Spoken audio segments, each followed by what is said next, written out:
ಸಮಂತಭದ್ರಾಚಾರ್ಯರು ರಚನೆ ಮಾಡಿರುವಂತಹ ದೇವಾಗಮ ಸ್ತೋತ್ರದ ಆಧಾರದಿಂದ ಸರ್ವಜ್ಞ ಪರಮಾತ್ಮ ಅರಹಂತ ಪರಮೇಷ್ಠಿಯ ಸ್ವರೂಪದ ಚರ್ಚೆಯನ್ನು ಮಾಡ್ತಾ ಇದ್ದೇವೆ. ಈ ಸ್ವರೂಪ ಚರ್ಚೆಯಲ್ಲಿ ಪ್ರಾಥಮಿಕ ಮೊದಲ 3 ಪದ್ಯಗಳಲ್ಲಿ ಸಮಂತಭದ್ರ ಸ್ವಾಮಿ ಯಾವ ಕಾರಣದಿಂದ ನಿಮಗೆ ನಮಸ್ಕಾರವನ್ನು ಮಾಡಬೇಕು, ಯಾವ ಕಾರಣಕ್ಕೋಸ್ಕರ ನಾನು ನಮಸ್ಕಾರ ಮಾಡ್ತೀನಿ ಅನ್ನುವಂತಹ ಕಾರಣಗಳನ್ನು ಹುಡುಕುವ ಪ್ರಯತ್ನವನ್ನು ಮಾಡ್ತಾ ಇದ್ದಾರೆ. ವಾಸ್ತವಿಕವಾಗಿ ಯಾವ ಅರಹಂತ ಪರಮೇಷ್ಠಿಯನ್ನು ನಮಸ್ಕಾರ ಮಾಡ್ತಕ್ಕಂತಹ ಕಾರಣಗಳಿದೆ, ಆ ಕಾರಣಗಳಿಗೋಸ್ಕರ ಮೊದಲ 3 ಪದ್ಯಗಳಿದೆ. ಅಂದರೆ ನಿಜವಾಗಿ ಅನೇಕ ರೀತಿಯಾದ ಕಾರಣಗಳಿರ್ಬೋದು ಅರಹಂತ ಪರಮೇಷ್ಠಿಯ ವಂದನೆಗೋಸ್ಕರ. ಆದರೆ ಅಧಿಕಾಂಶ ಜನರಿಗೆ ಬಾಹ್ಯ ಕಾರಣಗಳು ಮಾತ್ರ ಕಾಣಿಸುತ್ತೆ, ಅಂತರಂಗ ಕಾರಣಗಳು ಕಾಣಿಸೋದೇ ಇಲ್ಲ. ಯಾವ ಬಾಹ್ಯ ಕಾರಣಗಳಿದೆ ಅದು ವ್ಯವಹಾರ ಕಾರಣಗಳಿದೆ, ಆದರೆ ವಾಸ್ತವಿಕವಾದ ಕಾರಣಗಳಲ್ಲ. ಏನ ಮೊದಲನೇ ಪದ್ಯದಲ್ಲಿ 3 ಕಾರಣ ಹೇಳಿದರು. ದೇವಾಗಮನ, ನಭೋಯಾನ, ಚಾಮರಾದಿ ವಿಭೂತಿ. ದೇವತೆಗಳಿಂದ ನಮಸ್ಕಾರ ಮಾಡಲ್ಪಡುವಂಥದ್ದು ಅಥವಾ ನಭೋಯಾನ, ಆಕಾಶದಲ್ಲಿ ಗಮನ ಆಗುವಂಥದ್ದು ದೇವತೆಗಳಿಗೂ ಆಗುತ್ತೆ, ಚತುರ್ನಿಕಾಯ ದೇವತೆಗಳಿಗೆ. ಅಥವಾ ಛತ್ರ ಚಮರ ಭಾಮಂಡಲ ಸಮೋಷರಣ ಇತ್ಯಾದಿ ವಿಭೂತಿಗಳು. ಇದೆಲ್ಲ ಬಾಹ್ಯ ಕಾರಣ ಇದೆ, ಇದು ನಿಜವಾದ ಕಾರಣ ಅಲ್ಲ. ಹಾಗಾದರೆ 2ನೇ ಕಾರಣ ಏನು ಹೇಳಿದ್ರು 2ನೇ ಪದ್ಯದಲ್ಲಿ ತಿಳಿದ್ರು? ಅಧ್ಯಾತ್ಮಂ, ಯಾವ ನನ್ನ ಪರಮೋದಾರಿಕ ಶರೀರ ಇದೆ, ಈ ರೀತಿಯಾದ ಪರಮೋದಾರಿಕ ಶರೀರ ಯಾರ ಹತ್ರನೂ ಇಲ್ಲ. ಇದು ಅತ್ಯಂತ ವಿಶೇಷವಾದದ್ದು, ಅರಹಂತ ಪರಮೇಷ್ಠಿ ಆದಮೇಲೆ ನನಗೆ ಪ್ರಕಟ ಆಗಿರೋದು. ಅದಕ್ಕೋಸ್ಕರ ನೀನು ನನಗೆ ನಮಸ್ಕಾರ ಮಾಡು ಹೇಳ್ತಾರೆ. ಅದೂ ಇಲ್ಲ. ಏನು ಹೇಳ್ತಾರೆ? ಈ ರೀತಿಯಾದ ಶರೀರಗಳು ದೇವನಾರಕಿ ಉಪಪಾದ ಜನ್ಮ ನಮ್ಮ ವೈಕ್ರಿಕ ಉಪಪಾದ ಜನ್ಮ ಆಗುವಂತಹ ಜೀವಿಗಳಿಗೆ ವೈಕ್ರಿಕ ಶರೀರ ಇರುತ್ತೆ. ಮತ್ತು ದೇವನಾರಕ ನಮ್ಮ ಉಪಪಾದ, ದೇವ ಮತ್ತು ನಾರಕಿಗಳಿಗೆ ಉಪಪಾದ ಜನ್ಮ ಆಗುತ್ತೆ. ಉಪಪಾದ ನಮ್ಮ ವೈಕ್ರಿಯಕ, ವೈಕ್ರಿಕ ಶರೀರ ಇರುತ್ತೆ. ಅದು ಕೂಡ ನಿಗೋದಿಯ ಜೀವಿಗಳಿಂದ ರಹಿತ ಇರುತ್ತೆ ಹೇಳ್ತಾರೆ. ಈ ಕಾರಣದಿಂದನೂ ನಾನು ನಮಸ್ಕಾರ ಮಾಡೋದಿಲ್ಲ. 3ನೇ ಕಾರಣ ಏನು ಹೇಳಿದ್ರು? 3ನೇಗಳ ತೀರ್ಥಕೃತ್ ಸಮಯಾನಾಂಚ. ತೀರ್ಥಕೃತ್ ಸಮಯಾನಾಂಚ ಅಂದರೆ ತೀರ್ಥಂಕರ್, ಅಂದರೆ ತೀರ್ಥ ಪ್ರವರ್ತನೆಯನ್ನು ಮಾಡುವಂಥವರು, ಧರ್ಮ ಪ್ರವರ್ತನೆಯನ್ನು ಮಾಡುವಂಥವ್ರು ನೀವರಾಗಿದ್ದೀರಾ. ನೀವು ಧರ್ಮದ ಆದ್ಯ ಪ್ರವರ್ತಕರಾಗಿದ್ದೀರಿ, ಹಾಗಾಗಿ ನಿಮ್ಮನ್ನು ನಮಸ್ಕಾರ ಮಾಡ್ಬೋದು ಹೇಳ್ತಾರೆ. ಈ ಕಾರಣಕ್ಕೋಸ್ಕರನೂ ನಾನು ನಿಮ್ಮನಿಗೆ ನಮಸ್ಕಾರ ಮಾಡೋದಿಲ್ಲ. ಯಾಕೆ? ಈ ರೀತಿ ನೋಡಿದ್ರೆ ಕಪಿಲಾದಿಶು, ಕಪಿಲ್, ಸುಗತ, ತಥಾಗತ, ಬುದ್ಧ ಇತ್ಯಾದಿ ಅನೇಕ ಜೀವಿಗಳಿದ್ದಾರೆ. ಅವರು ಕೂಡ ಮಹಾತ್ಮರಾಗಿ ಧರ್ಮ ಪ್ರವರ್ತನೆಯನ್ನು ಮಾಡಿದ್ದಾರೆ. ಹಾಗಾದರೆ ಅವ್ರಿಗೂ ಕೂಡ ನಮಸ್ಕಾರ ಮಾಡಬೇಕಾಗುತ್ತೆ. ಈ ಯಾವ ಕಾರಣ ಇದೆ, ಈ ಕಾರಣದಿಂದನೂ ನಾನು ನಮಸ್ಕಾರ ಮಾಡೋದಿಲ್ಲ. ಹೀಗೆ 3 ಪದ್ಯಗಳಲ್ಲಿ ಅನೇಕ ಕಾರಣಗಳನ್ನು ಆಚಾರ್ಯರು ಹೇಳ್ತಾರೆ. ಈ ಕಾರಣಗಳನ್ನು ಜ್ಞಾಪಕ ಇಟ್ಕೊಳ್ಳೋದು, ಆಗ ನಮಗೆ ವಿಷಯ ವಸ್ತು ಸಂಪೂರ್ಣವಾಗಿ ಗಮನಕ್ಕೆ ಬರುತ್ತೆ. ಯಾಕಂದರೆ ಇನ್ನು ಮುಂದಿನ ವಿಷಯ ಸರ್ವಜ್ಞ ಸಿದ್ಧಿಗೆ ಹೋಗೋರಿದ್ದಾರೆ, ಸರ್ವಜ್ಞ ಇದ್ದಾರೆ ಅಂತ ಸಿದ್ಧ ಮಾಡಲಿಕ್ಕೆ ಹೋಗೋರಿದ್ದಾರೆ ನ್ಯಾಯಶಾಸ್ತ್ರದ ಶೈಲಿಯಲ್ಲಿ. ಅದು ಅರ್ಥ ಆಗಬೇಕಂದ್ರೆ ಈ ಕಾರಣಗಳು ನಮಗೆ ಅರ್ಥ ಆಗಬೇಕು.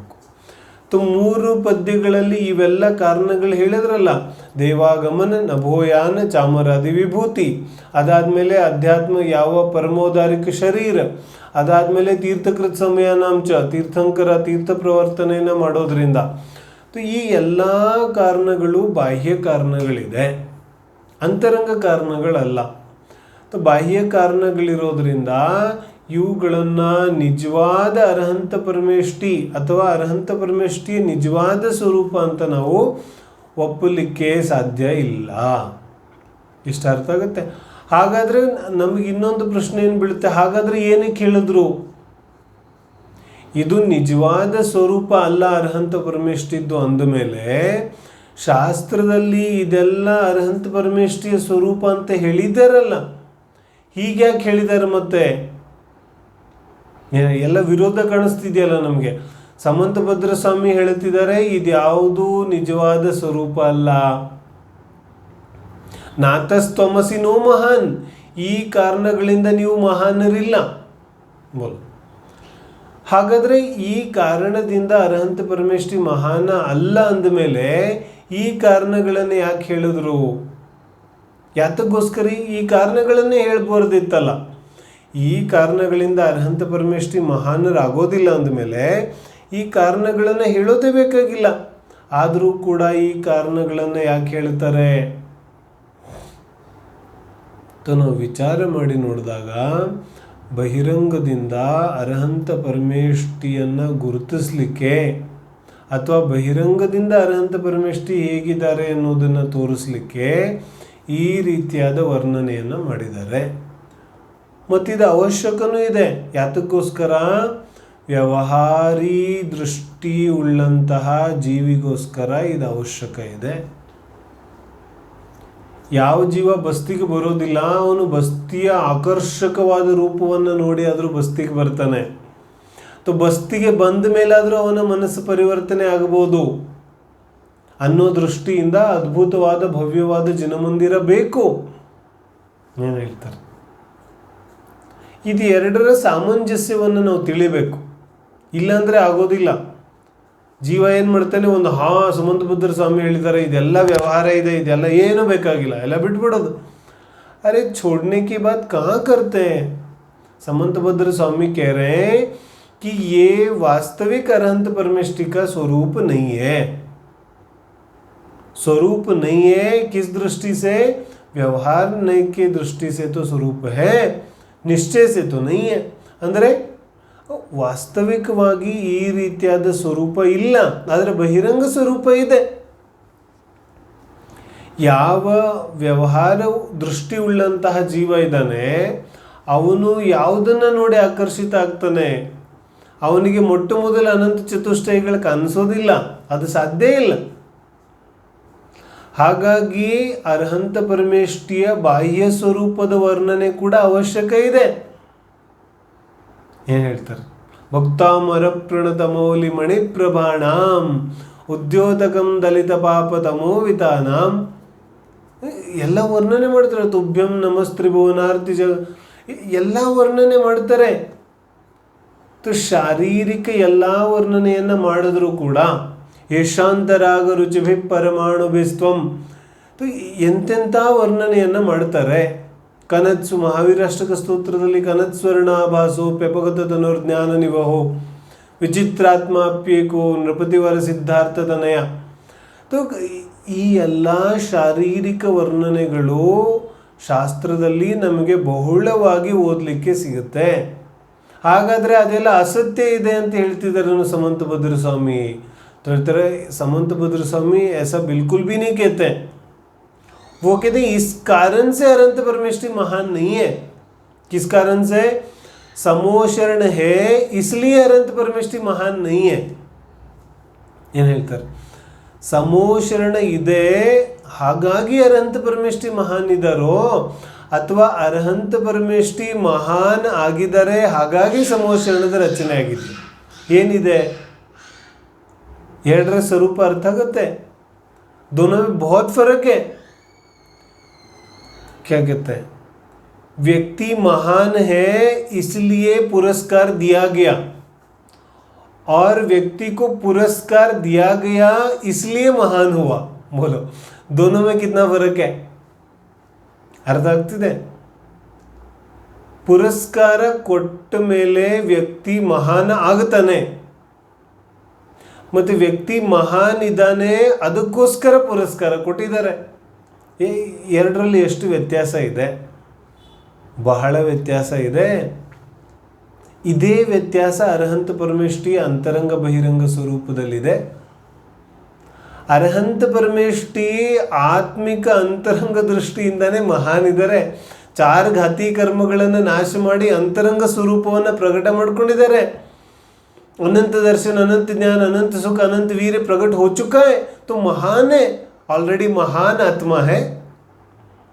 तुम्हारे ये बहिರಂಗ ವಿಭೂತಿ से महान नहीं है. ಏನು ಹೇಳ್ತಾರೆ, ನಿಮ್ಮ ಈ ಯಾವ ಬಹಿರಂಗ ವೈಭವ ಇದೆ ಇದರಿಂದ ಮಹಾನ್ ಆಗೋದಿಲ್ಲ ಅವರು. ಇದೆಲ್ಲ ಬಹಿರಂಗ ಜೀವಿಯ ಆಕರ್ಷಣೆಗೋಸ್ಕರ ಇದೆ, ಅಥವಾ ಆ ಅಂತರಂಗ ಸ್ವರೂಪದ ವೈಭವವನ್ನು ಪ್ರಕಟ ಮಾಡಿಸುವಂತಹ ಒಂದು ರೀತಿಯಾದ ಬಹಿರಂಗ ಸಾಧನೆ ಇದೆ. ಬೋಲು, ಯಾರ ಸಭೆಯಲ್ಲಿ ಎಷ್ಟು ಜನ ಬರ್ತಾರೆ ಅನ್ನೋದ್ರ ಮೇಲೆ ಆ ಮುನಿಗಳು, ಆ ಮಹಾರಾಜರು ಎಷ್ಟು ದೊಡ್ಡವರಿದ್ದಾರೆ ಅಂತ ನಿರ್ಣಯ ಮಾಡೋದು. ಏಕಾಂತ ಟೀಕೆ ಇದು ಸರಿ ಇದೆಯೇನು, ಆಜ್ಕಲ್ तो होने लग गया ना. ಇತ್ತೀಚೆಗೆ ನಡೀತಾ ಇದೆ ಸಮಾಜದಲ್ಲಿ ಅನೇಕ ರೀತಿಯಾದ ವಿಷಯಗಳು ನಡೀತಾ ಇದೆ. ಯಾವ ಮುನಿಗಳಿಗೆ ಎಷ್ಟು ಜನ ಜಾಸ್ತಿ ಬರ್ತಾರೆ ಆ ಮುನಿಗಳು ಅಷ್ಟು ದೊಡ್ಡವರು, ಮತ್ತು ಯಾರ ಹತ್ರ ಎಷ್ಟು ಕಡಿಮೆ ಜನ ಬರ್ತಾರೆ ಅವರಷ್ಟು. ಈ ರೀತಿಯಾಗಿ ನಿಜವಾಗ್ಲೂ ಮಹಾದಿಗಂಬರ ಮುನಿಗಳ ಮಹಾನತೆಯ ಆಧಾರ ಏನು ಹೇಳ್ತಾರೆ. ದಿಗಂಬರ ಮುನಿಗಳ ಮಹಾನತೆಯ ಆಧಾರ ಅವರ ತ್ಯಾಗ ಇದೆ, ಅವರ ಸಂಯಮ ತಪ ಇದೆ, ಅವರ ಜ್ಞಾನ ಮತ್ತು ವೈರಾಗ್ಯ, ಅದು ಅವರ ಮಹಾನತೆಯ ಆಧಾರ ಆಗಬೇಕು. ಆದರೆ ಎಷ್ಟು ಜನ ಬರ್ತಾರೆ, ಎಷ್ಟು ದಾನ ಸಂಗ್ರಹ ಆಗುತ್ತೆ, ये आधार बनेगा. मुनिराज की महानता का आधार क्या होना चाहिए, बोलो. ऐसे अरहंत परमेष्टि की महानता का आधार क्या होना चाहिए. ಅರ್ಹಂತ ಪರಮೇಷ್ಠಿ ಯಾವ ಕಾರಣದಿಂದ ಮಹಾನರಿದ್ದಾರೆ? ಸಮೋಷರಣದ ಕಾರಣದಿಂದ. तो समोषण तो कुछ समय बाद छूट जाएगा, ಹೋಗುತ್ತೆ ಸಮೋಷರಣ. ಸಮೋಷರಣ ಅನಂತ ಕಾಲದವರೆಗೆ ಇರೋದಿಲ್ಲ, ಅವರ ಆಯಸ್ಸಿರೋವರೆಗೆ ಸಮೋಷರಣೆ ಇರುತ್ತೆ. ಅದಾದಮೇಲೆ बोलो, तब भी तो भगवान है. क्या कहते हैं, ಅರ್ಹಂತ ಅವಸ್ಥೆಯನ್ನ ತ್ಯಾಗ ಮಾಡಿದ ಮೇಲೂ, ಆಯಸ್ಸು ಕರ್ಮ ಮುಗಿದ ಮೇಲೂ ಭಗವಂತ तो है ही है ना. ಭಗವಾನ್ರಿದ್ದಾರೋ ಇಲ್ವೋ, ಸಿದ್ಧ ಪರಮೇಷ್ಠಿ ಆದರೂ तो भगवान तो है ना. तो ಭಗವಾನ್ ಪನ, ಭಗವತ್ ಪನ ಅದು ಅಲ್ಲೇ ಇದೆ ತಾನೆ, ಅದೆಲ್ಲೂ ಹೋಗಲಿಲ್ಲ. ಆದರೆ ಛತ್ರ ಚಮರೆಲ್ಲ ಹೋಯ್ತು. ಏನು ಹೇಳ್ತಿದ್ದಾರೆ, ಛತ್ರ ಚಮರ ಭಾಮಂಡಲ ಎಲ್ಲ ಹೊರಟೋಗುತ್ತೆ. ಪರಮೋದಾರಿಕ ಶರೀರ ಕಪೂರವತ್ ಉಡ್ಜಾತೆ, ಮೇಲೆ ಹಾರೋಗುತ್ತೆ ಶರೀರ, ನಖಕೇಶಗಳಷ್ಟು ಉಳಿಯುತ್ತೆ. ಹಾಗಾದರೆ ಈ ಪರಮೋದಾರಿಕ ಶರೀರದಿಂದ ನಿನಗೆ ಮಹಾನತೆ ಬರ್ತಿತ್ತಲ್ಲ, ಇದು ಎಲ್ಲಿದೆ ಹಾಗಾದರೆ? ಈ ಪರಮೋದಾರಿಕ ಶರೀರ ಎಲ್ಲಿದೆ? ಈ ಸಮೋಷರಣದಿಂದ ನಿನಗೆ ಮಹಾನ್ ಅನಿಸ್ತಿತ್ತಲ್ಲ, ಆ ಸಮೋಷರಣ ಎಲ್ಲಿದೆ? ಬೋಲು. ದೃಷ್ಟಂ ಭವಂತ ಮನಿಮೇಷ ವಿಲೋಕನೀಯಂ ನಾನ್ಯತ್ರ ದೋಷಮುಪಯಾತಿ ಜನಸ್ಯ ಚಕ್ಷು. ಈ ಯಾವ ರೂಪ ಇದೆ ಅದು ಎಲ್ಲಿದೆ ಈಗ? उड़ गया सब शरीर. तो जिसके कारण से महानता लग रही थी वो तो है ही नहीं. तो ಆ ಪರಮೋದಾರಿಕ ಶರೀರ ಇಲ್ಲದೆ ಹೋದರೆ ಆ ಜೀವಿಯನ್ನು ನೀನು ಭಗವಂತ ಅಂತ ಒಪ್ಕೊಳ್ಳೋದಿಲ್ವೇನೋ? ಮಹಾವೀರ್ ಸ್ವಾಮಿ ಈಗ ಸಿದ್ಧಪರಮೇಷ್ಠಿ ಇದ್ದಾರೆ, ಹಾಗಾದರೆ ಸಿದ್ಧಪರಮೇಷ್ಠಿ ಅಂತ ಒಪ್ಕೊಳ್ತೀಯೋ ಇಲ್ವೋ? ಒಪ್ಕೋತಿ ಅನ್ನೋದಾದರೆ ಆ ಮಹಾನತೆಯ ಸಿದ್ಧತ್ವದ ಆಧಾರ ಏನು? ಇದೆಲ್ಲ ಹೊಟ್ಟೋಯ್ತಲ್ಲ, ಈಗ ಏನೂ ಇಲ್ಲ. ಈಗ ಏನು ಹೇಳ್ತಿದ್ದಾರೆ, ಈ 3 ಪದ್ಯದಲ್ಲಿ ಏನೇನು ಕಾರಣಗಳು ಹೇಳಿದ್ರಲ್ಲ ಅದು ಯಾವುದೂ ಇಲ್ಲ ಈಗ. ಯಾಕಂದರೆ ಶರೀರನೇ ಇಲ್ಲ, ಶರೀರನೇ ಇಲ್ಲದೆ ಹೋದ್ಮೇಲೆ ಯಾವುದು ಉಳಿದೇ ಇಲ್ಲ. ಹಾಗಾದರೆ ಏನು ಉಳಿತು? ಏನೂ ಉಳಿಲಿಲ್ಲ.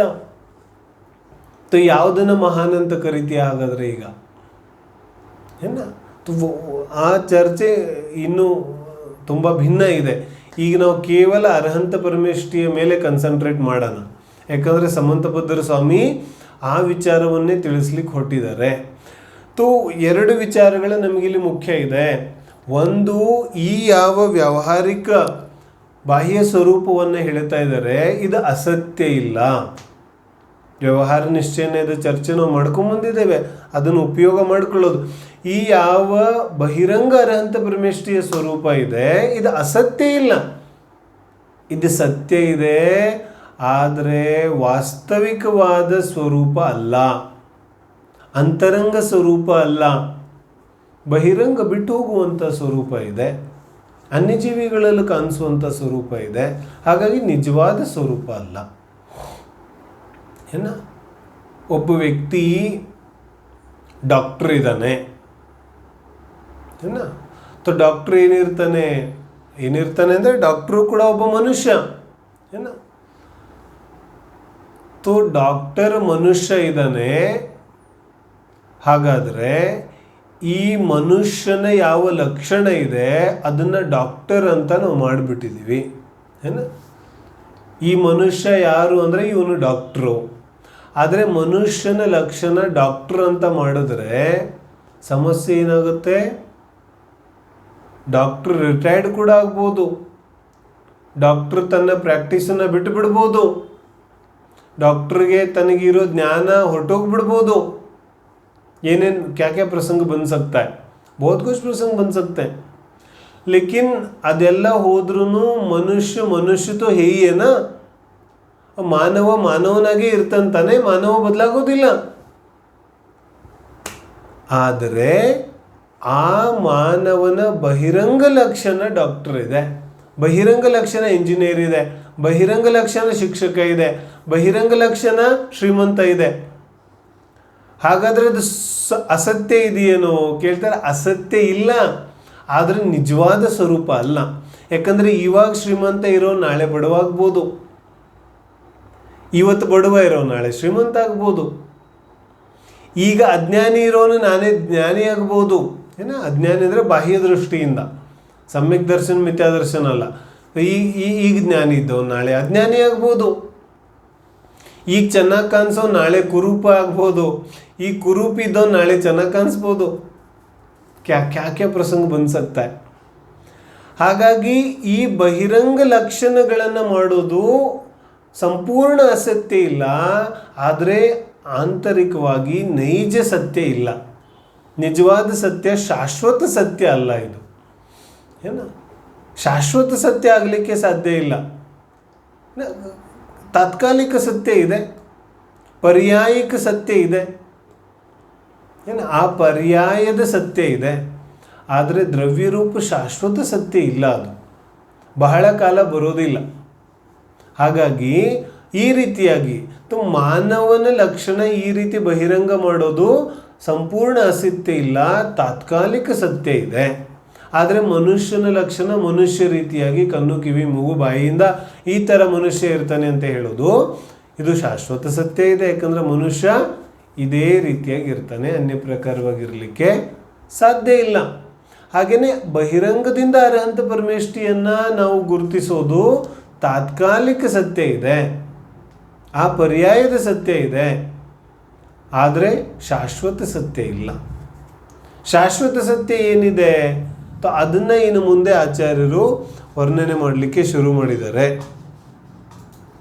ಏನು ಹೇಳ್ತಿದ್ದಾರೆ? ಯಾವ ಈ ಸ್ವರೂಪ ಇದೆ ಇದನ್ನು ಈಗ ವರ್ಣನೆ ಮಾಡಲಿಕ್ಕೆ ಆಚಾರ್ಯರು ಶುರು ಮಾಡಿದ್ದಾರೆ. ಯಾವ ರೀತಿಯಾಗಿ ಅರ್ಹಂತ ಪರಮೇಷ್ಠಿಯ ಒಂದು ಸ್ವರೂಪ ಇದೆ, ಆ ಅರ್ಹಂತ ಪರಮೇಷ್ಠಿಯ ಸ್ವರೂಪವನ್ನು ನಾವು ಆ ರೀತಿಯಾಗಿ ತಿಳ್ಕೋಬೇಕಿದೆ. ಇನ್ನು ಮುಂದೆ ಏನು ಚರ್ಚೆ ಆಗೋದಿದೆ? ಇನ್ನು ಮುಂದೆ सामान्य सर्वज्ञ सिद्धि. तो सामान्य सर्वज्ञ सिद्धि का मतलब क्या हुआ? सामान्य सर्वज्ञ सिद्धि ಅಂದರೆ ಅರ್ಹಂತ ಪರಮೇಷ್ಠಿ ಇರ್ತಾರೆ, ಸರ್ವಜ್ಞ ಭಗವಂತ ಇರಲಿಕ್ಕೆ ಸಾಧ್ಯ ಇದೆ. ನೋಡಿ, ಎರಡು ಪ್ರಕಾರದಿಂದ ಸರ್ವಜ್ಞ ಸಿದ್ಧಿಯನ್ನು ಇಲ್ಲಿ ಮಾಡೋರಿದ್ದಾರೆ. ಒಂದು ಸಾಮಾನ್ಯ ಸರ್ವಜ್ಞ ಸಿದ್ಧಿ, ಒಂದು ವಿಶೇಷ ಸರ್ವಜ್ಞ ಸಿದ್ಧಿ. ಇದರಲ್ಲಿ ನ್ಯಾಯಶಾಸ್ತ್ರದಲ್ಲಿ ಯಾವ ವರ್ಣನೆ ಇದೆ ಆ ಒಂದು ಪದ್ಧತಿಯಿಂದ ನ್ಯಾಯಶಾಸ್ತ್ರದ ಶೈಲಿ ಏನು ಮುಖ್ಯವಾಗಿ ಶೈಲಿಗಳು ನಮಗೆ ಅರ್ಥ ಆಗ್ತಾ ಹೋಗುತ್ತೆ. ನಾನು ಅದಕ್ಕೆ ಪೂರ್ವ ಪಕ್ಷದ ಪ್ರಶ್ನೆಯನ್ನು ಹಾಕಿದೆ. ನಮ್ಮ ಮೊನ್ನೆ ಸ್ವಾಧ್ಯಾಯದಲ್ಲಿ ಹೇಳಿದ್ದೆ ಪೂರ್ವ ಪಕ್ಷ ಏನು ಅಂತ. ಪೂರ್ವ ಪಕ್ಷ ಅಂದರೆ ಏನು?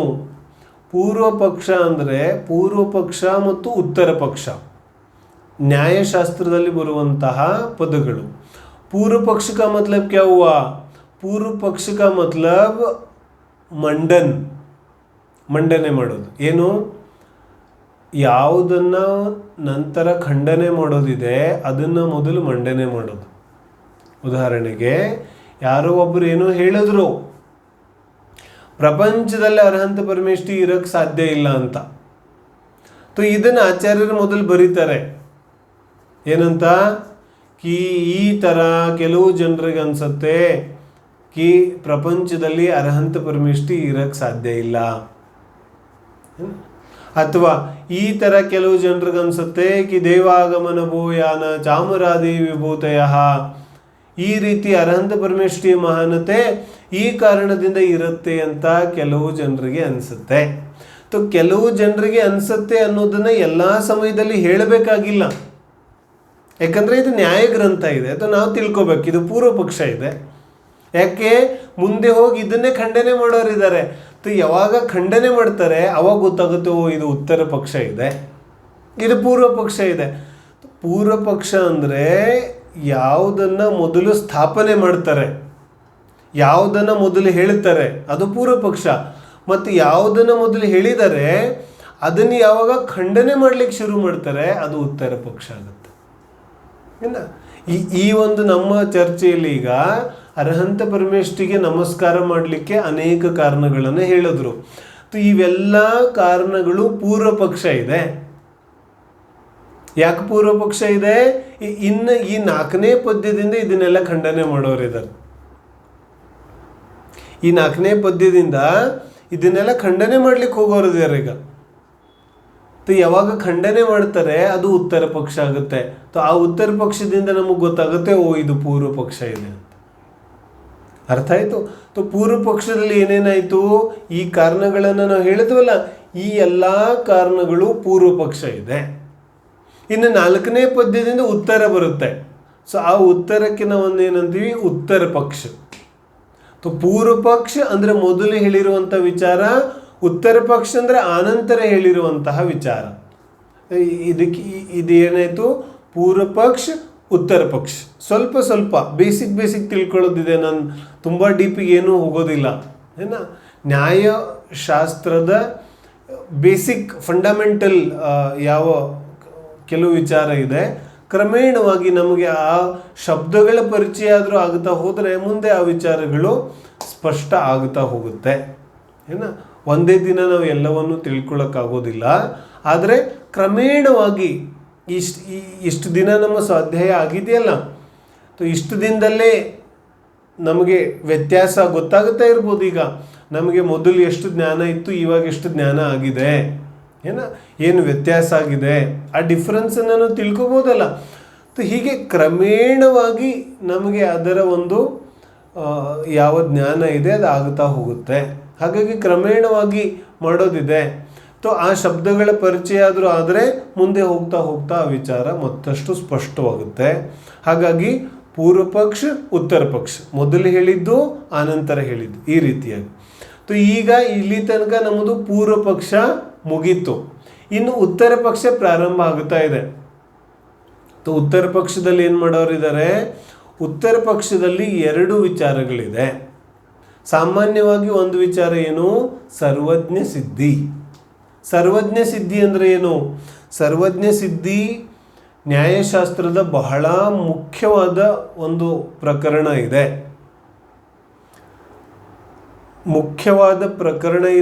ಮತ್ತು ಸಮಂತಭದ್ರ ಆಚಾರ್ಯರ ಶಾಸ್ತ್ರಗಳಲ್ಲಿ ಸರ್ವಜ್ಞ ಸಿದ್ಧಿ ತುಂಬ ಮಹತ್ವಪೂರ್ಣವಾದ ಪ್ರಕರಣ ಇದೆ. ಅದಕ್ಕೋಸ್ಕರ ನಾವು ಇದನ್ನು ಚರ್ಚೆ ಮಾಡೋದಿದೆ. ಅಂದರೆ ಸಮಂತಭದ್ರ ಸ್ವಾಮಿ ಯಾವ ಸರ್ವಜ್ಞ ಸಿದ್ಧಿ ಪ್ರಕರಣವನ್ನು ಬರೆದಿದ್ದಾರೆ, ಇದು ಬಹಳ ಅದ್ಭುತ ಇದೆ. ಹಾಗಾಗಿ ಇದರ ಚರ್ಚೆ ಮಾಡೋದಿದೆ.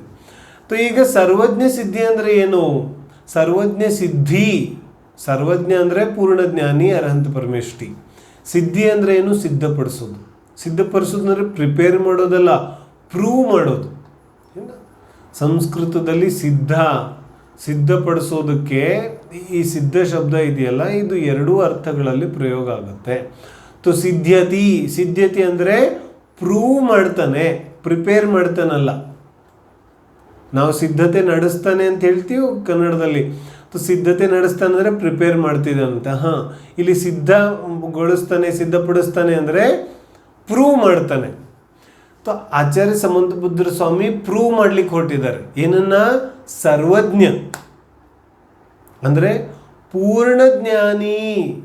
ಈ ಲೋಕದಲ್ಲಿ ಪೂರ್ಣ ಜ್ಞಾನಿ ಇರ್ತಾರೆ, ಪೂರ್ಣ ಜ್ಞಾನಿ ಇರಲಿಕ್ಕೆ ಸಾಧ್ಯ ಇದೆ ಅನ್ನೋದನ್ನ ಪ್ರೂವ್ ಮಾಡ್ಲಿಕ್ಕೆ ಹೊರಡ್ತಾರೆ. ಇದರಲ್ಲಿ ಎರಡು ಪ್ರಮುಖವಾದ ಅಂಶಗಳಿದೆ, ಅಥವಾ ಎರಡು ರೀತಿಯಿಂದ ವರ್ಣನೆ ಇದೆ. ಒಂದು ಯಾವ ಏನು ಹೇಳ್ತಾರೆ, ಸಾಮಾನ್ಯ ಸರ್ವಜ್ಞ ಸಿದ್ಧಿ, ಮತ್ತು ಇನ್ನೊಂದು ಸಾಮಾನ್ಯ ಸರ್ವಜ್ಞ ಸಿದ್ಧಿ, ಇನ್ನೊಂದು ವಿಶೇಷ ಸರ್ವಜ್ಞ ಸಿದ್ಧಿ. ಎರಡು ಪ್ರಕಾರವಾಗಿ ಸರ್ವಜ್ಞ ಸಿದ್ಧಿಯನ್ನು ಹೇಳ್ತಾರೆ. सामान्य सर्वज्ञ सिद्धि ಏನಾಯಿತು? सामान्य सर्वज्ञ सिद्धि का मतलब हुआ ಸಾಮಾನ್ಯ ರೂಪವಾಗಿ ಯಾವ ಸಿದ್ಧಿ ಆಗುತ್ತೆ. ಸಾಮಾನ್ಯ ರೂಪವಾಗಿ ಅಂತ ಹೇಳಿದ್ರೆ,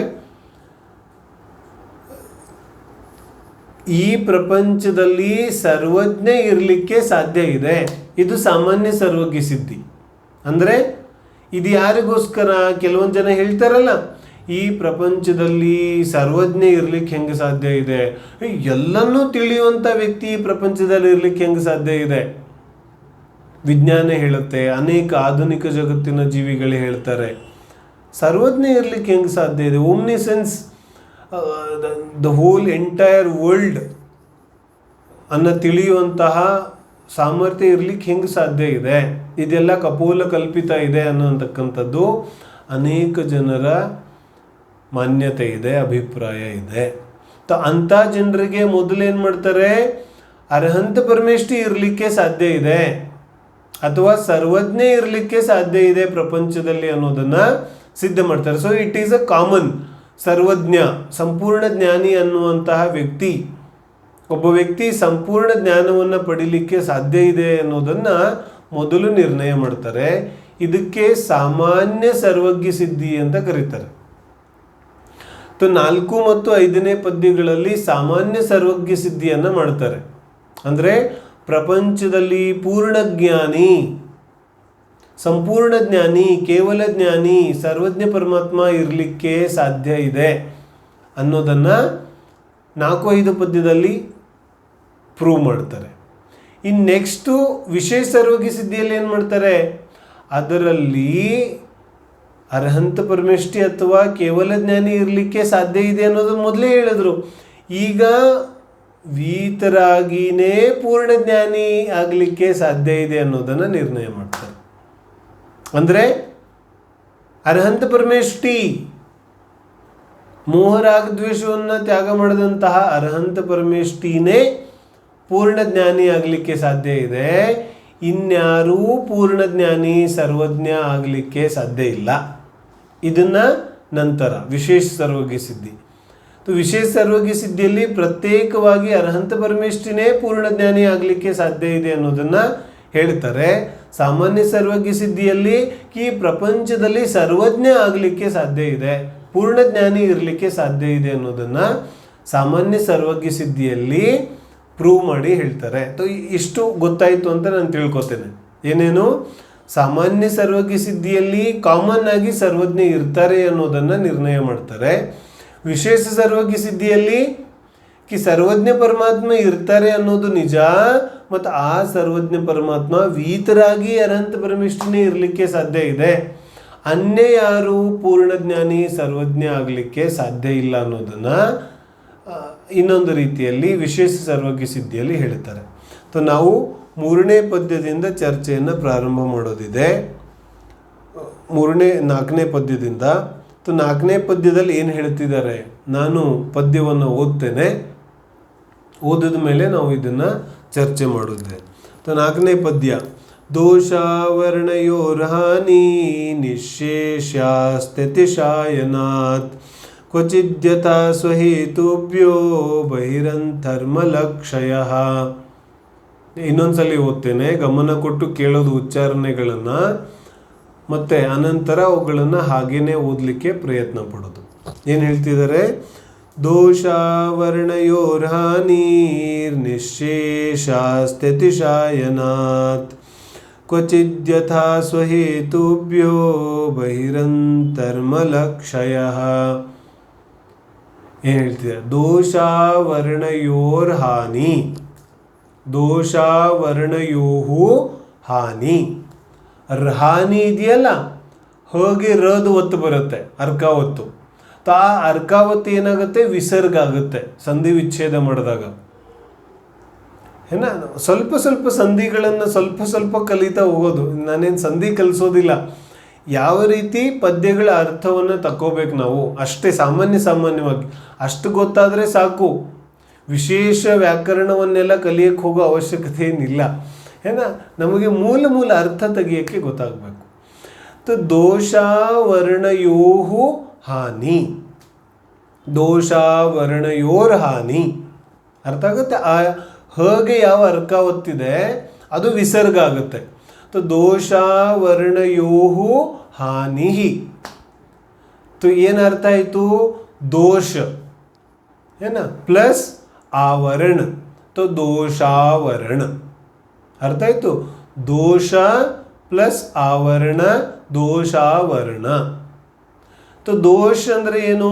ಮೋಹ, ರಾಗ, ದ್ವೇಷ, ಇವುಗಳಿಗೇನಂತಾರೆ? ದೋಷ.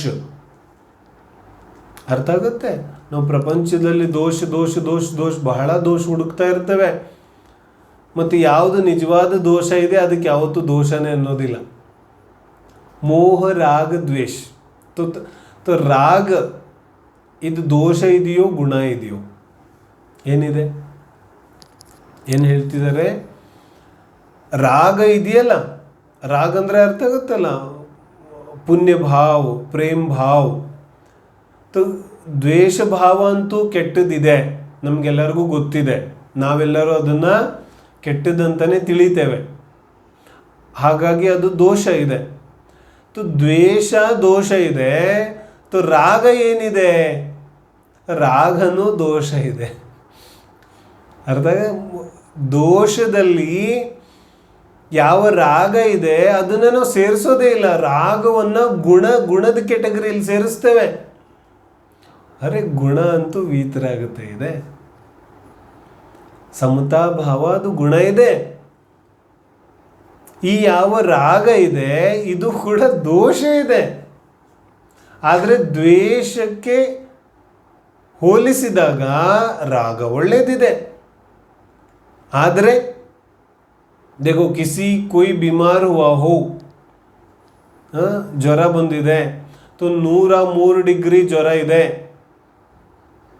103 ಡಿಗ್ರಿ ಜ್ವರ ಇವತ್ತಿದೆ, ನಾಳೆ ಕಡಿಮೆಯಾಗಿ 102 ಡಿಗ್ರಿ ಆಯಿತು. ಸಾಯಂಕಾಲ ಬರೋಷ್ಟರಲ್ಲಿ 101 ಡಿಗ್ರಿ ಆಯಿತು. ಈಗ ಪರವಾಗಿಲ್ಲ, ಈಗ ಪರವಾಗಿಲ್ಲ, ಈಗ ಪರವಾಗಿಲ್ಲ, ಈಗ ಚೆನ್ನಾಗಿದ್ದಾನೆ. ಯಾರಾದರೂ ಕೇಳಿದವರು ಚೆನ್ನಾಗಿದ್ದ ಮೇಲೆ ಹಾಸ್ಪಿಟ್ಲಲ್ಲಿ ಯಾಕೆ ಅಡ್ಮಿಟ್ ಮಾಡಿದ್ದೀರಿ? ಹಾಸ್ಪಿಟ್ಲಲ್ಲಿ ಯಾಕೆ ಅಡ್ಮಿಟ್ ಮಾಡಿದ್ದೀರಿ?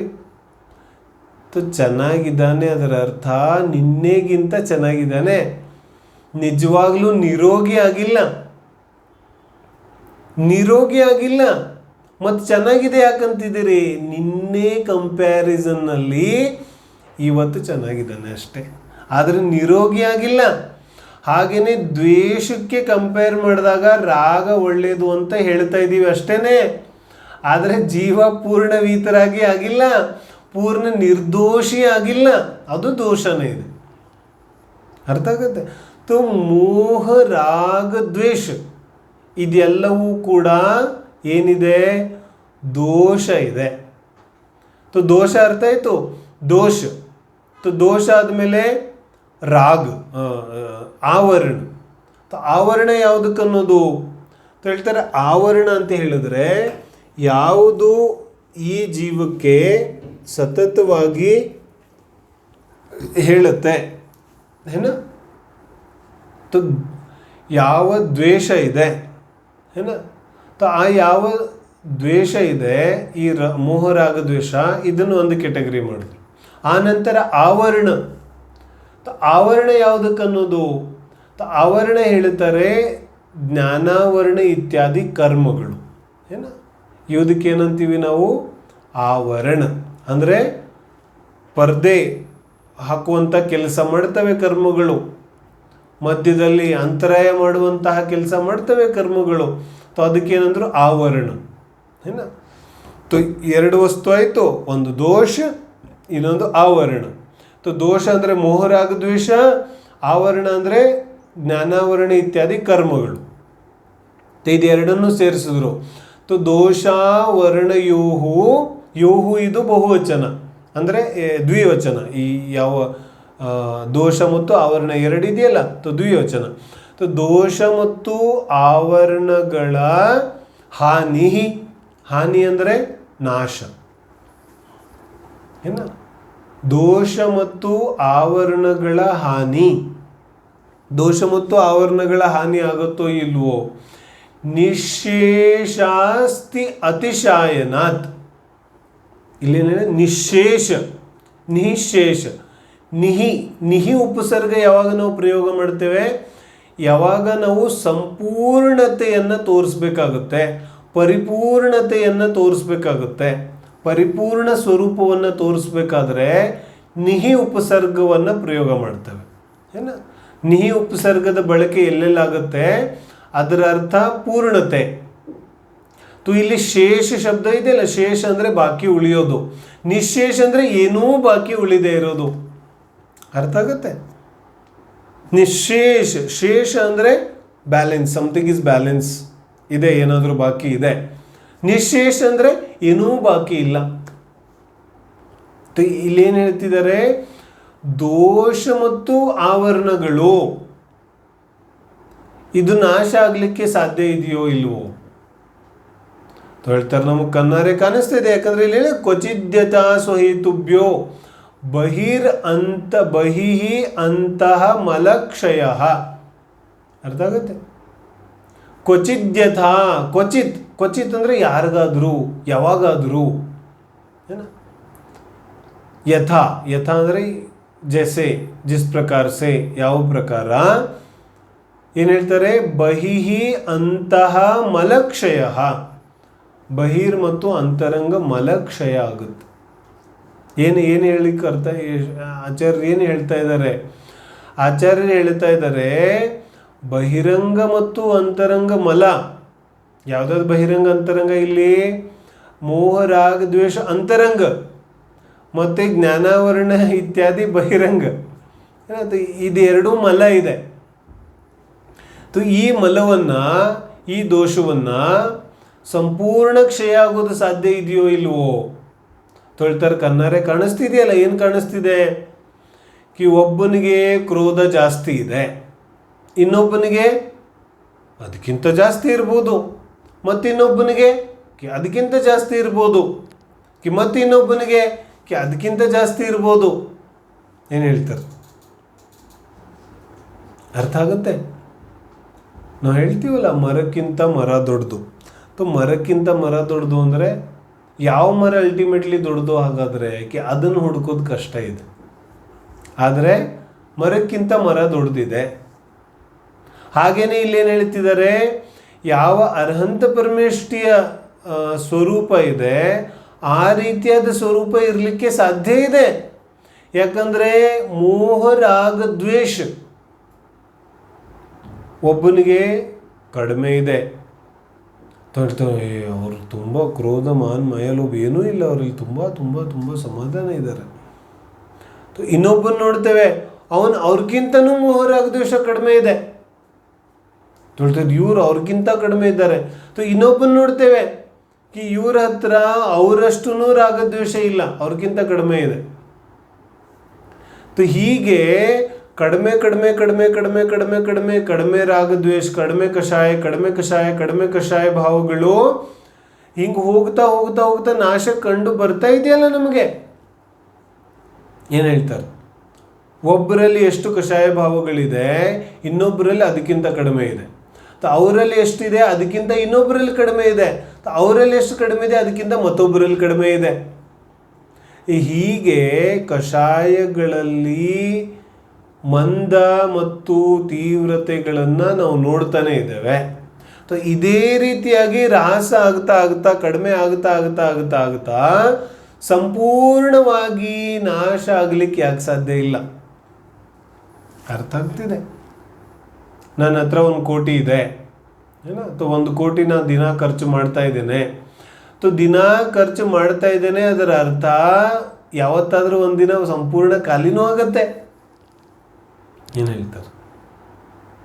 ನನ್ನ ಹತ್ರ ಲಿಮಿಟೆಡ್ 1 ಕೋಟಿ ಇದೆ, ಮತ್ತು ಅದನ್ನು ನಾನು ದಿನ ಖರ್ಚು ಮಾಡ್ತಾ ಇದ್ರೆ ಯಾವತ್ತಾದರೂ ಒಂದಿನ ಖಾಲಿ ಆಗುತ್ತೆ.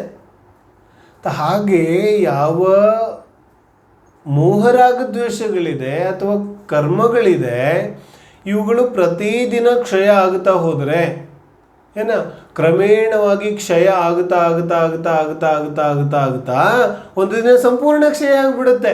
ಯಾಕಂದರೆ ಲಿಮಿಟೆಡ್ ಕಷಾಯ ಭಾವಗಳು ಎಷ್ಟಿದೆ ಅಷ್ಟೇ ಇದೆ, ಕರ್ಮಗಳ ಬಂಧ ಎಷ್ಟಾಗಿದೆ ಅಷ್ಟೇ ಇದೆ. ಯಾವತ್ತಾದರೂ ಸಂಪೂರ್ಣವಾಗಿ ಕೂಡ ಕರ್ಮಮಲಗಳು ಕ್ಷಯ ಆಗಬಹುದು. ಕ್ವಚಿದ್ಯಥ ಕೆಲವೊಬ್ಬರಿಗೆ ಸಂಪೂರ್ಣವಾಗಿ ಬಹಿ ಅಂತಹ ಮಲಕ್ಷಯ, ಅಂತರಂಗ ಮತ್ತು ಬಹಿರಂಗ ಮಲಕ್ಷಯ ಆಗಲಿಕ್ಕೆ, ಸಂಪೂರ್ಣವಾಗಿ ಮಲಕ್ಷಯ ಆಗಲಿಕ್ಕೆ ಸಾಧ್ಯ ಇದೆ. ಈ ಪದ್ಯದಲ್ಲಿ ಏನು ಮಾಡ್ತಿದ್ದಾರೆ? ಮೊದಲು ವೀತರಾಗತೆಯನ್ನು ಸಿದ್ಧ ಮಾಡ್ತಾ ಇದ್ದಾರೆ. ಸಾಮಾನ್ಯ ಸರ್ವಜ್ಞ ಸಿದ್ಧಿ ಇದೆಯಲ್ಲ, ಪ್ರಪಂಚದಲ್ಲಿ ವೀತರಾಗಿ ಇರಲಿಕ್ಕೆ ಸಾಧ್ಯ ಇದೆ, ಪ್ರಪಂಚದಲ್ಲಿ ಸರ್ವಜ್ಞ ಇರಲಿಕ್ಕೆ ಸಾಧ್ಯ ಇದೆ. ಮತ್ತು ಆ ವೀತರಾಗಿ ಯಾರು, ಆ ಸರ್ವಜ್ಞ ಯಾರು ಅನ್ನೋದನ್ನು ನೆಕ್ಸ್ಟ್ ಸಿದ್ಧಿ ಮಾಡ್ತಾರೆ. ಆದರೆ ಮೊದಲು, ಯಾಕಂದರೆ ಎಷ್ಟೋ ಜನರ ವಿಚಾರ ಯಾಕೆ ಮಾಡೋದು ನಾವು? ನಮ್ಮ ಜೈನ ಸಮುದಾಯದಲ್ಲಿನೇ ಎಷ್ಟೋ ಜನರಿಗೆ ವೀತರಾಗತೆ ಅನ್ನುವಂತಹ ವಿಚಾರವೇ ಗೊತ್ತಿಲ್ಲ. ಇಷ್ಟ ಮತ್ತು ಅನಿಷ್ಟ, ಒಳ್ಳೆಯದು ಕೆಟ್ಟದ್ದು, ಪುಣ್ಯ ಪಾಪ, ಇವೆರಡನ್ನ ಬಿಟ್ಟು ಇನ್ನೊಂದು ಶುದ್ಧ ಭಾವ ಇದೆ, ಇವೆರಡನ್ನು ಬಿಟ್ಟು ಇನ್ನೊಂದು ಇಕ್ವಾನಿಮಿಟಿ ಇದೆ, ಇವೆರಡನ್ನು ಬಿಟ್ಟೊಂದು ಇನ್ನೊಂದು ನ್ಯೂಟ್ರಾಲಿಟಿ ಇದೆ, ಇವೆರಡನ್ನು ಬಿಟ್ಟು ಯಾವ ಸಮತಾ ಭಾವ ಇದೆ ಅನ್ನೋದು ಎಷ್ಟೋ ಜನರಿಗೆ ಗೊತ್ತೇ ಇಲ್ಲ. ಮತ್ತು ಎಷ್ಟೋ ಜನರಿಗೆ ಏನನ್ಸುತ್ತೆ? There is none other feeling available, ಇದಕ್ಕಿಂತ ಭಿನ್ನವಾದ ಇನ್ಯಾವ ಭಾವನೆ ಕೂಡ ಮನುಷ್ಯನಲ್ಲಿ ಉಪಲಬ್ಧ ಇಲ್ಲ. ಒಂದು ಅವನಿಗೆ ಒಳ್ಳೇದನ್ಸ್ಬೋದು, ಇಲ್ಲ ಕೆಟ್ಟದನ್ಸ್ಬೋದು. There are only 2 kinds of feelings. ಆದರೆ ಒಳ್ಳೆಯದು ಕೆಟ್ಟದನ್ನು ಮೀರಿ ಸಮಭಾವವಾಗಿ ಇರತಕ್ಕಂತಹ ಮತ್ತೊಂದು ವಿಶುದ್ಧ ಆತ್ಮ ಪರಿಣಾಮ ಇದ್ದಿರಬಹುದು, ಇದೆ, ಅದರ ಅಸ್ತಿತ್ವ ಇದೆ ಅನ್ನೋದೇ ಎಷ್ಟೋ ಜನರಿಗೆ ಒಪ್ಪಿಗೆ ಇಲ್ಲ. ಅಂಥವರಿಗೆ ಸಮಂತಭದ್ರ ಸ್ವಾಮಿ ಹೇಳ್ತಾ ಇದ್ದಾರೆ, ನಿನಗೆ ಒಂದು ವಸ್ತು ಇಷ್ಟ ಆಗುತ್ತೆ, ಇನ್ನೊಂದು ಇಷ್ಟ ಆಗೋದಿಲ್ಲ. ಈ ಒಂದು ಯಾವ ಭಾವನೆ ಇದೆ, ಕಷಾಯ ಭಾವ, ರಾಗದ್ವೇಷದ ಭಾವ, ಇದು ಎಷ್ಟೋ ಸಲ ಕಡಿಮೆ ಆಗ್ತಾ ಬರುತ್ತಲ್ಲ. ಒಂದು ವಸ್ತು ನಿನಗೆ ತುಂಬ ದಿನದಿಂದ ಇಷ್ಟ ಆಗ್ತಿತ್ತು, ಆಮೇಲೆ ಆಮೇಲೆ ಆಮೇಲೆ ಆಮೇಲೆ ಇಷ್ಟ ಕಡಿಮೆ ಆಗ್ತಾ ಆಗ್ತಾ ಆಗ್ತಾ ಆಗ್ತಾ ಆಗ್ತಾ ಒಂದು ದಿನ ಆ ವಸ್ತು ಸಂಪೂರ್ಣವಾಗಿ ಇಷ್ಟ ಆಗೋದಿಲ್ಲ. ಏನಾಗೋಯ್ತೀಗ? ಹೀಗೆ ಹೇಳ್ತಿದ್ದಾರೆ, ಕಷಾಯಗಳ ಮಂದ ಆಗ್ತಾ ಆಗ್ತಾ ಆಗ್ತಾ ಆಗ್ತಾ ಆಗ್ತಾ ಆಗ್ತಾ ಕ್ಷಯಕ್ಕೆ ಪ್ರಾಪ್ತ ಆಗ್ತಾ ಆಗ್ತಾ ಆಗ್ತಾ ಆಗ್ತಾ ಆಗ್ತಾ ಒಂದು ದಿನ ಸಂಪೂರ್ಣ ಕ್ಷಯ ಹೋಗಿಬಿಡ್ತವೆ. ಸಂಪೂರ್ಣ ಮೋಹ ರಾಗದ್ವೇಷದ ಉತ್ಪತ್ತಿ ನಿಂತೋಗ್ಬಿಡುತ್ತೆ.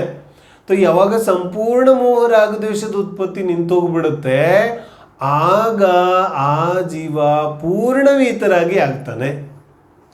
ಯಾವಾಗ ಅವನು ಪೂರ್ಣವೀತರಾಗಿ ಆಗ್ತಾನೆ, ಅವನಿಗೆ ನಾವು ಅರ್ಹಂತ ಪರಮೇಷ್ಠಿ ಅಂತ ಕರಿತೇವೆ. ಇಷ್ಟು ಸ್ಪಷ್ಟ ಆಯ್ತೀಗ. ದೋಷಾವರಣೆಯೋರ ಹಾನಿ ಯಾವುದನ್ನು ಹೇಳ್ತಾ ಇದ್ದಾರೆ? ಇದು ಮೂಲ ಕಾರಣ ಇದೆ. ಇಲ್ಲಿ ಕಾರಣ ಹೇತು ಮತ್ತು ಯಾವ ಸಿದ್ಧ ಪಡಿಸ್ಲಿಕ್ಕೆ ಹೋಗ್ತಾ ಇದ್ದಾರೆ ಅದಕ್ಕೆ ಸಾಧ್ಯ ಅಂತ ಕರೀತಾರೆ. ಹೇತು ಅಂದರೆ ಕಾರಣ, ಸಾಧ್ಯ ಅಂದರೆ ಯಾವುದನ್ನು ಪ್ರೂವ್ ಮಾಡ್ಲಿಕ್ಕೆ ಹೋಗ್ತಾ ಇದ್ದಾರೆ, ಯಾವುದನ್ನು ಸಿದ್ಧಪಡಿಸ್ಲಿಕ್ಕೆ ಹೋಗ್ತಾ ಇದ್ದಾರೆ, ಅದು ಸಾಧ್ಯ ಇದೆ. ಏಕೆ 2 ಶಬ್ದಗಳು ಬಂತು ಇವತ್ತು, ಪೂರ್ವ ಪಕ್ಷ ಉತ್ತರ ಪಕ್ಷ. ಇನ್ನೊಂದು ನ್ಯಾಯಶಾಸ್ತ್ರದ ಏನು ಶಬ್ದ ಬಂತು? ಹೇತು ಮತ್ತು ಸಾಧ್ಯ ಅಥವಾ ಸಾಧ್ಯ ಸಾಧನ. ಹೇತು ಅಂದ್ರೂ ಒಂದೇ, ಸಾಧನ ಅಂದ್ರೂ ಒಂದೇ. ಹೇತು ಸಾಧನ ಅಂದ್ರೇನು? ಕಾರಣ. ಸಾಧ್ಯ ಅಂದರೆ ಯಾವುದನ್ನ ಆ ಕಾರಣಗಳ ಮೂಲಕ ಸಿದ್ಧಪಡಿಸ್ಲಿಕ್ಕೆ ಹೋಗ್ತಾ ಇದ್ದಾರೆ, ಪ್ರೂವ್ ಮಾಡ್ಲಿಕ್ಕೆ ಹೋಗ್ತಾ ಇದ್ದಾರೆ, ಅದರ ಹೆಸರು ಸಾಧ್ಯ ಇದೆ. ಇಲ್ಲಿ ಸಾಧ್ಯ ವೀತರಾಗ ಇದೆ, ಅಂದರೆ ವೀತರಾಗತೆಯನ್ನು ಪ್ರೂವ್ ಮಾಡ್ಲಿಕ್ಕೆ ಹೋಗ್ತಿದ್ದಾರೆ. ಮತ್ತು ಸಾಧನ ಹೇತು ಏನಿದೆ? ದೋಷಾವರಣಯೋರ್ ಹಾನಿ.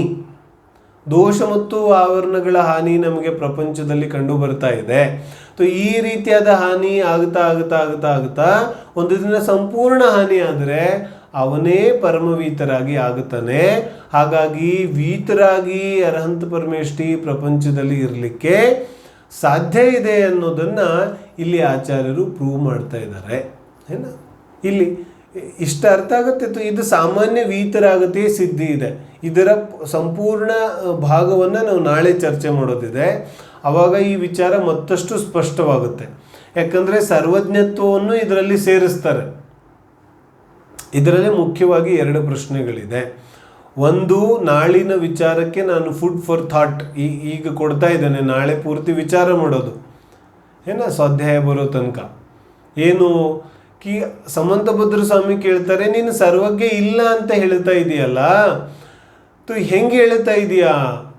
ಇಲ್ಲಿ ಇಲ್ವೋ ಅಥವಾ ಎಲ್ಲೂ ಇಲ್ವೋ? ಒಂದನೇ ಪ್ರಶ್ನೆ ಅರ್ಥ ಆಗುತ್ತೆ. ಇಲ್ಲಿ ಸರ್ವಜ್ಞ ಪರಮೇಷ್ಠಿ ಇಲ್ವೋ ಅಥವಾ ಎಲ್ಲೂ ಇಲ್ವೋ? ಒಂದು ಪ್ರಶ್ನೆ. ಎರಡನೇ ಪ್ರಶ್ನೆ, ಇವಾಗ ಸರ್ವಜ್ಞ ಪರಮಾತ್ಮ ಇಲ್ವೋ ಅಥವಾ ಯಾವಾಗಲೂ ಇಲ್ವೋ? 2 प्रश्न समझ में आ गए. अभी नहीं है या कभी नहीं है, और यहाँ नहीं है या कहीं नहीं है. 2 प्रश्न हो गए. इन 2 प्रश्नों के उत्तर के रूप में आचार्य भगवान कल सर्वज्ञ परमात्मा की सिद्धि करेंगे कि सर्वज्ञ परमात्मा इस लोक में हो सकते हैं, हुए हैं, किस प्रकार से होंगे, ಯಾವ ರೀತಿಯಾಗಿ ಅರ್ಹಂತ ಪರಮೇಷ್ಠಿಯ ಅಸ್ತಿತ್ವ ಈ ಪ್ರಪಂಚದಲ್ಲಿದೆ, ಹೇಗೆ ಅರ್ಹಂತ ಪರಮೇಷ್ಠಿಯ ಸ್ವರೂಪವನ್ನು ಸಿದ್ಧಪಡಿಸ್ತಾರೆ ಅನ್ನೋದನ್ನು ನಾಳಿನ ಸ್ವಾಧ್ಯಾಯದಲ್ಲಿ ಮುಂದಿನ ಪದ್ಯದ ಮೂಲಕ ನಾವು ಚರ್ಚೆ ಮಾಡೋದಿದೆ. ಆಲ್ರೆಡಿ ಯಾವುದೋ ನೆಟ್ವರ್ಕ್ ಕಾರಣದಿಂದ